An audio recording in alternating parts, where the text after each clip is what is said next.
karena diiming-imingi, dibuat percaya, dibuat nyaman. Tapi sebetulnya anak itu dijadikan objek konten. Satu, yang jelas objeknya mengeksploitasi anak untuk keuntungan ekonomi.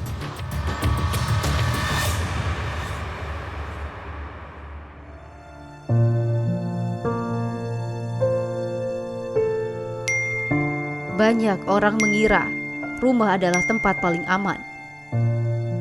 Namun di era digital, predator itu menyelinap lewat celah kecil di layar ponsel, tanpa suara, tanpa jejak fisik, namun menghancurkan jiwa.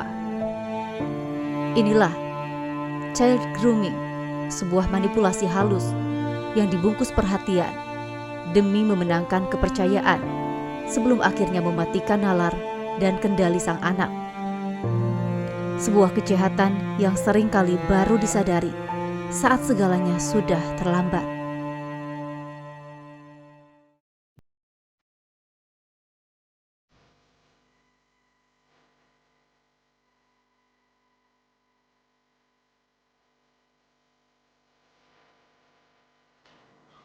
Di tengah riuhnya laporan yang menumpuk, sebuah alarm peringatan berbunyi di meja IPA Zumrotul Falilah.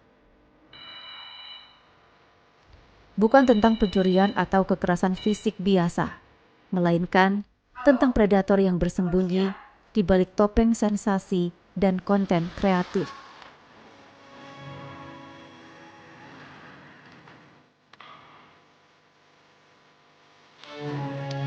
Berdasarkan data UPTD Perlindungan Perempuan dan Anak Kota Tasikmalaya, tercatat sebanyak 198 kasus kekerasan terjadi kepada anak dan perempuan di wilayah ini sepanjang tahun 2025.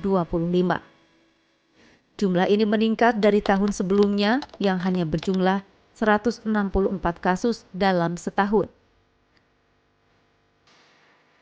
Dan kini, di awal tahun 2026, kasus baru muncul berkaitan dengan eksploitasi anak, yakni child grooming.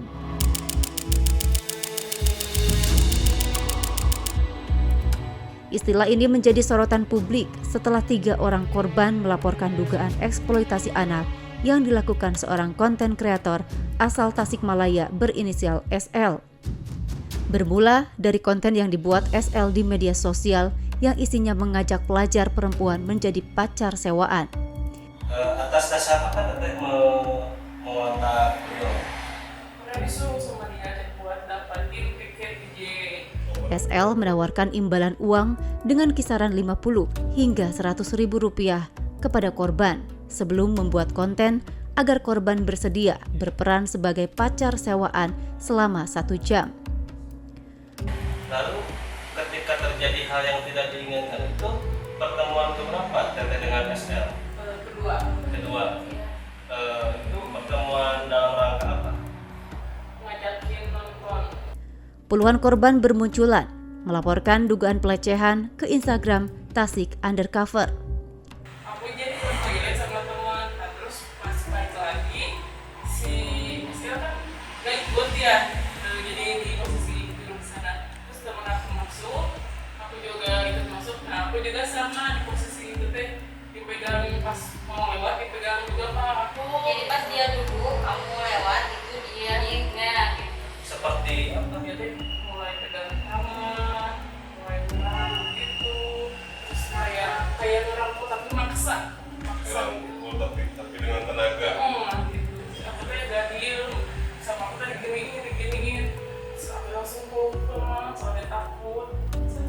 Cerita dulu ke teteh sama kayak gak mau dibikin cerita ke mama, ke yang di rumah kan pasti marah, pasti kayak sedih, nangis. Terus pas kemarin baru-baru cerita ke mama itu lah nangis kayak takut kok bisa-bisanya bisa ngelapor ke polisi tanpa izin orang tua gitu.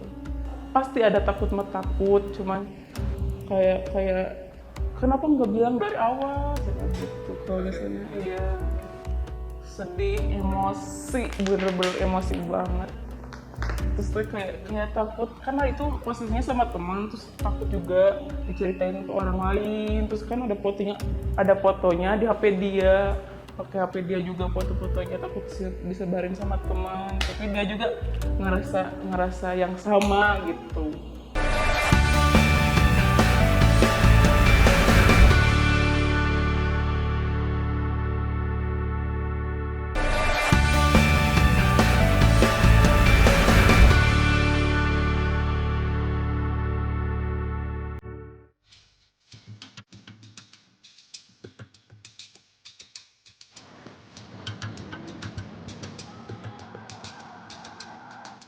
Langkah kaki Ipa tidak pernah ragu. Baginya, setiap berkas perkara yang ia bawa adalah amanah untuk menjahit kembali martabat yang telah dikoyak. Melawan predator bukan hanya soal pasal di pengadilan, tapi soal memenangkan kembali masa depan para korban. Ketika saya menonton video tersebut yang dikirim oleh staf saya di Taman Jingga, dan saya mempelajari, menganalisa, kaget jujur karena sebelumnya saya belum mengetahui itu. Tentu dari analisa tersebut di situ terjadi banyak pelanggaran, dari mulai ada kontak fisik antara orang dewasa dan anak-anak karena masih di bawah umur, kemudian ada rayuan ajakan untuk mengiklankan sebuah brand tertentu dan menghasilkan nilai komersial dari brand tersebut yang keuntungannya dirasakan oleh oknum konten kreator tersebut. Dan meskipun anak itu dikasih upah, tetapi itu terjadi manipulasi karena diiming-imingi, dibuat percaya, dibuat nyaman, tapi sebetulnya anak itu dijadikan objek konten satu yang jelas objeknya mengeksploitasi anak untuk keuntungan ekonomi. Soalnya kan itu gak tahu bakal gitu, intinya mah kayak oh ya udah main sama temen gitu, bakal baik-baik gitu. Terus gak tahu kan sikap si SL ini kenapa gimana.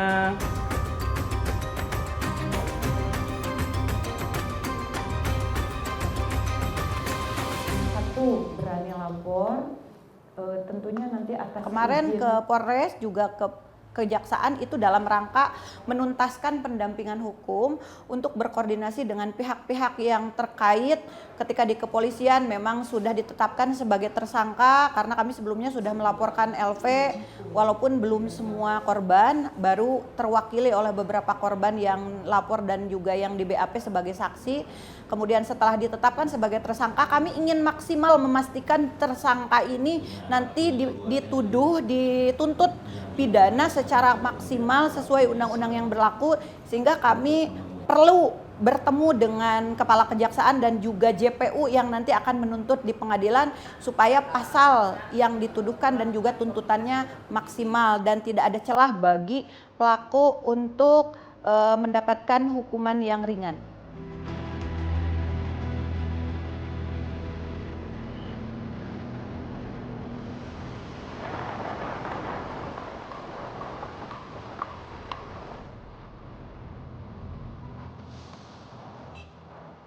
Tentunya tidak rela dong generasi bangsa Indonesia, khususnya warga Tasikmalaya, kota dan kabupaten, kalau mereka tercederai karena olah oknum konten kreator atau siapapun predator anak, penjahat seksual di luar sana yang memanfaatkan anak menjadi objek seksual, juga objek konten.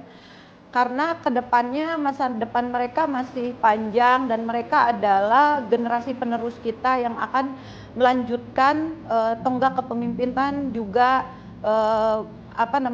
membenahi masa depan, mengelola bangsa dan negara ini apabila sekarang mereka menjadi korban.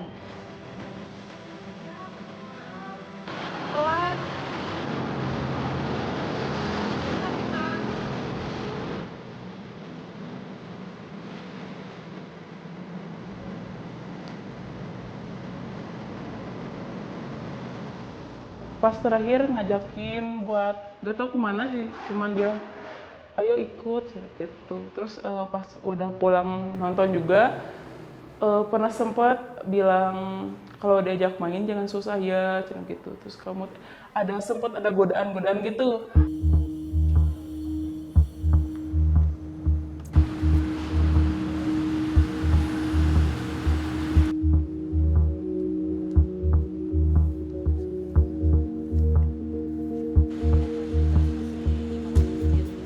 Jadi kita tidak boleh menormalisasi sekecil apapun bentuk kejahatan terhadap anak dan perempuan.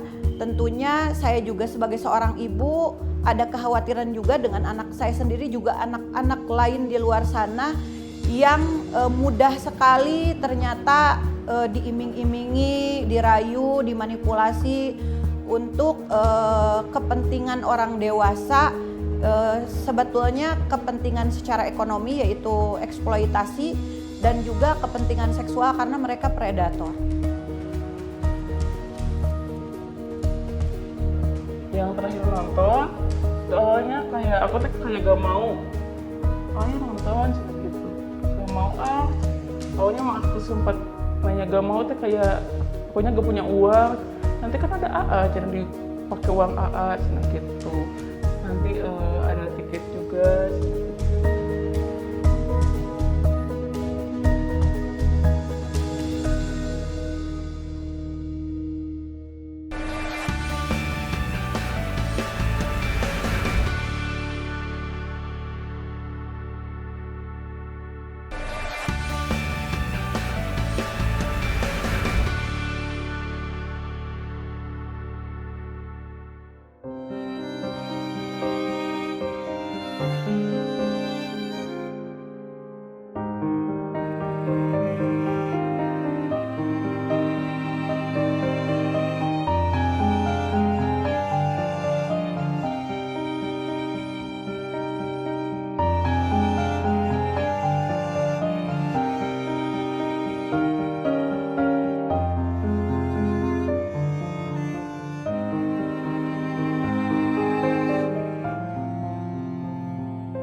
Si objek konten itu baik anak-anak atau perempuan untuk berkenalan, saling follow di Instagram, kemudian ada chat-chat WA.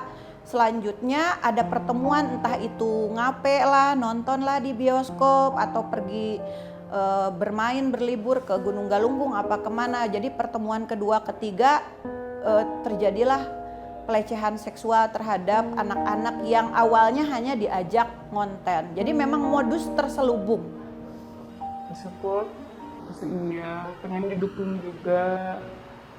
Kalau buat teman-teman jangan pernah ini apa sih namanya Pak? Jangan pernah mau diajakin sama cowok siapapun yang belum kenal, karena bakal nyesel juga.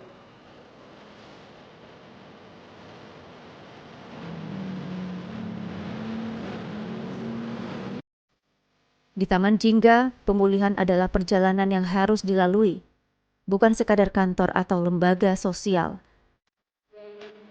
Ini adalah rumah kedua. Sebuah tempat di mana mereka tidak dihakimi sebagai korban yang gagal, melainkan dipeluk sebagai penyintas yang tangguh. Pelaku child grooming itu tidak ujug-ujug melakukan grooming atau ujug-ujug melakukan pelecehan. Biasanya si pelaku itu bertahap. Dia memanipulasi korbannya, kemudian dia prosesnya itu mendekati, misalnya biasa melakukan pendekatan komunikasi dulu, seperti itu, komunikasi normal dulu, kemudian biasanya si pelaku itu mencoba lebih lagi perhatiannya. Nah, kalau misalnya sudah korbannya tanpa disadari itu sudah masuk ke dalam perangkapnya, nah itu baru di situ si pelaku melakukan grooming terhadap korbannya. Seperti itu sih biasanya prosesnya. Ya, secara psikologis pasti dalam beberapa bulan ini pasti mengingat terus, nggak akan mau istilah. Jadi kuncinya di sini kemarin ya, ada namanya yang sering sampaikan kemarin ya, kalau misalnya leader, kalau misalnya sampai ada kecemasan yang harus lebih perhatikan itu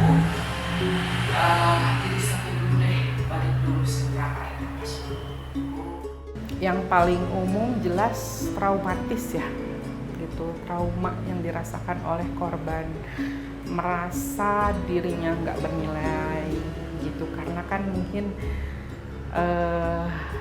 kita tahu sendiri perilaku grooming itu tentunya tidak ada yang positif gitu. Salah satunya seperti pelecehan seksual. Otomatis kan itu menghancurkan self esteem korban, harga diri korban kayak gitu. Jadi di saat si korbannya mulai sadar bahwa dia, oh ternyata saya sudah menjadi korban grooming, di situ mungkin secara otomatis trauma, kemudian merasa tidak berharga, merasa sendiri gitu kan. Kalau mau berbicara, dia berbicara ke siapa, ada rasa takut gitu, seperti itu. Di lapangan sesuai dengan fakta di lapangan sih teh ya gitu, bahwa korban grooming yang saya tangani itu mereka rata-rata anak yang kurang perhatian dari orang tua.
Perjuangan IPA adalah tentang pencegahan, masuk ke ruang-ruang doa, menyapa anak-anak di sela tawa.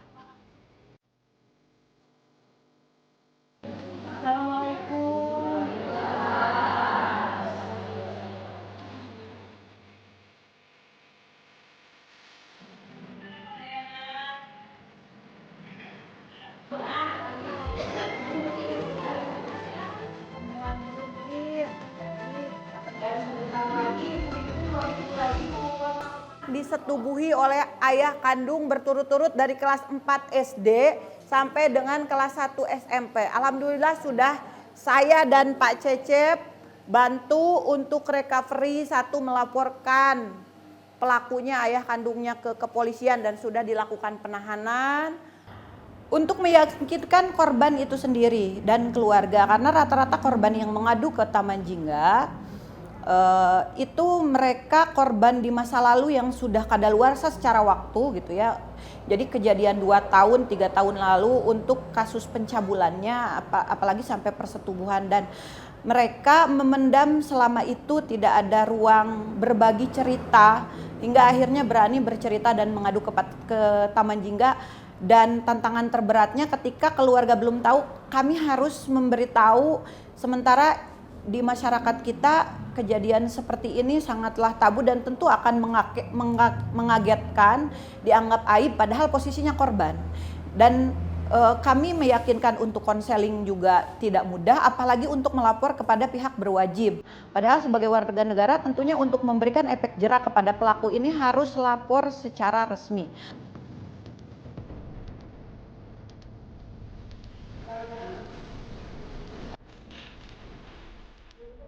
Tak hanya itu, ia juga menyuarakan bahaya lewat gelombang udara. Karena baginya, mengobati satu luka memang penting, namun menyelamatkan satu generasi adalah mutlak. Di platform X dan Genjeng se-Indonesia dan Tasik Undercover itu sebetulnya menceritakan apa yang lagi viral di X. Dan setelah itu akhirnya berdatangan korban berani speak up dan nge-DM ke Tasik Undercover, dan ada notifikasi ke akun Taman Jingga juga ke akun saya pribadi. Dan saya pun dihubungi langsung oleh kakak terduga korban. Depresinya cukup lumayan dan belum mau lapor polisi dan sedang kami terus kuatkan dan dilakukan konseling oleh para ahli, tenaga ahli yang ada di dalam juga, psikolog dan konselor juga yang terapi. Iya. Ya baik sahabat Leslar, tentunya nanti kita masih akan berbincang lagi ya. Pak Ipat, terima kasih, dan juga untuk sahabat Bella Salam tentunya jangan dulu kemana-mana, tetap di 87,6 Bella Salam FM. Makin dicinta, makin disayang. Saya pikir ini adalah sosok perempuan tangguh yang saya pikir butuh dijadikan role model untuk anak-anak generasi zilenial hari ini. Hari ini kita butuh sosok figur perempuan yang memang memiliki kepedulian sosial, baik terhadap kekerasan pada anak maupun kekerasan pada perempuan. Hari ini di Tasikmalaya Raya memiliki Ibu IPA. Tentu kami mengharapkan bahwa hadirnya TIPA ini menjadi sosok inspiratif, sosok yang peduli dengan sesama, sosok pembela perempuan dan anak. Dan sosok ini saya pikir butuh ditiru oleh kita sekalian. Semoga kiprahnya di dalam menyelamatkan anak-anak, menyelamatkan perempuan, tetap memiliki konsistensi sampai kapanpun masyarakat membutuhkannya. Nggak tahu, almarhumah yang saya bilang, kalau kita di jalan kebaikan, SK-nya itu dari Tuhan, pensiunnya juga sama Tuhan, digajinya pun oleh Tuhan. Itu yang selalu terngiang-ngiang almarhum, apa yang ayah saya ajarkan. Mudah-mudahan apa yang saya lakukan, saya terinspirasi dari almarhum ayah juga kakak saya. Jadi amal soleh mengalir bagi ayah dan ibu saya juga bagi kakak saya. Saya nggak tahu sampai kapan saya harus on the track di jalan ini selama Allah ridho. Saya sehat, suami saya ridho, anak-anak mengizinkan. Saya wakafkan waktu saya untuk bisa mendedikasikan diri untuk perlindungan hak anak dan perempuan. Tidak hanya di kota Tasikmalaya, dimanapun yang membutuhkan, apabila saya mampu, insya Allah akan saya bantu.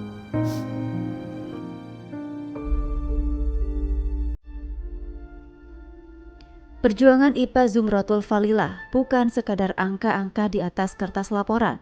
Baginya, setiap anak yang terluka adalah separuh nafas bangsa yang sedang terengah-engah. Ia adalah dinding yang kokoh bagi mereka yang rapuh, dan suara yang lantang bagi mereka yang dibungkam rasa takut.